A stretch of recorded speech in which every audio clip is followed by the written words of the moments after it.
बेटा, ये क्यों रो रही है? क्या इसकी तबीयत ठीक नहीं है? शायद गैस हो, जब ऐसे पकड़ती हूँ तो ही चुप होती है। ओ मेरी गुड़िया, लाओ इससे मुझे दो, मैं इसे डकार दिलवाती हूँ। नहीं नहीं, जरूरत नहीं, शुक्रिया। मैं भी ऐसे ही करती थी, पुरानी तरकीबें अच्छी होती हैं बेटा। हम ठीक हैं, बहुत शुक्रिया। आप सो जाएं। जैसे तुम्हारी मर्जी, अल्लाह से आराम दे। शब बखैर। शब बखैर।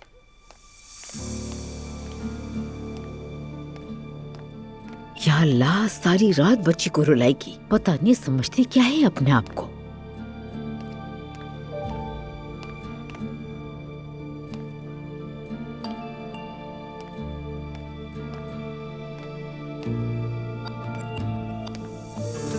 अब ये कहाँ गया इतनी रात को?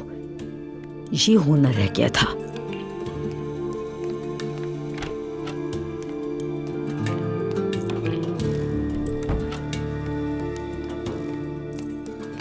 अब्दुल्ला साहब। अब्दुल्ला साहब। क्या हुआ मरियम? असलान नहीं है। क्या कह रही हो? असलान घर पर मौजूद नहीं है।